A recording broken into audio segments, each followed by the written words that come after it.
नाशिक जिल्ह्यातील सिन्नर, ओझर आणि चांदवड नगर परिषदेच्या 6 जागांसाठी आज 7:30 ते सायंकाळी 5:30 या कालावधीत मतदानाची प्रक्रिया पार पडणार आहे आणि सिन्नरमधील 3, ओझरमधील 2 आणि चांदवड येथे एका जागेसाठी आज मतदान पार पडेल।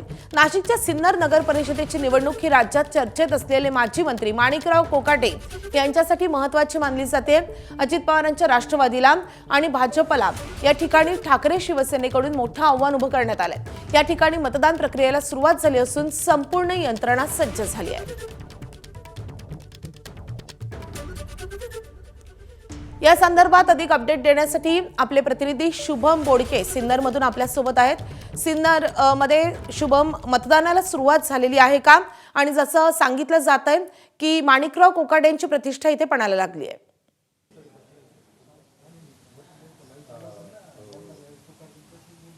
नक्कीच माधवी, सिन्नरमध्ये 3 जागांसाठी आज मतदान होत आहे।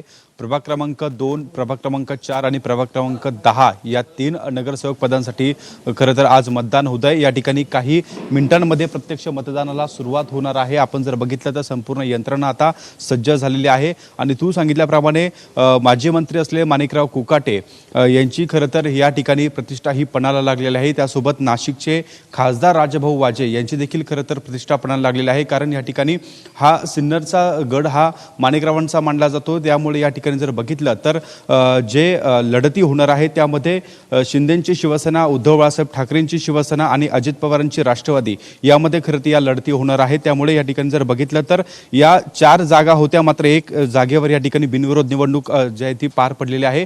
ठाकरेंच्या शिवसेनेचे उमेदवार हे बिनविरोध निवडून आलेले आहे, मात्र या 3 जागांसाठी आज मतदान या ठिकाणी पार पडतंय। एकूण जर बघितलं तर या ठिकाणी नगराध्यक्ष पदांसाठी देखील चौरंगी लढत आपल्याला पाहायला मिळाली होती। महायुतीच्या 3ही पक्षांनी नगराध्यक्ष पदाचे उमेदवार या ठिकाणी दिलेले होते। त्यामुळे जर बघितलं तर महायुती विरोधात महाविकास आघाडी ही खरं तर लढत या ठिकाणी पाहायला मिळते। मात्र माणिकराव कोकाटे यांच्यासाठी नगर परिषद जी सिन्नर आहे ती खरं तर महत्त्वाची मानली जाते। एकूण जर बघितलं तर प्रत्यक्ष मतदानाला या ठिकाणी काही मिनिटांमध्ये सुरुवात होणार आहे। यंत्रणा सज्ज झालेली आहे आणि या ठिकाणी मोठ्या प्रमाणात पोलीस बंदोबस्त आहे, त्यामुळे अगदी काही मिनिटात मतदानाच्या प्रक्रियेला सुरुवात होणार आहे। शुभम, धन्यवाद या सगळ्या सविस्तर माहितीसाठी।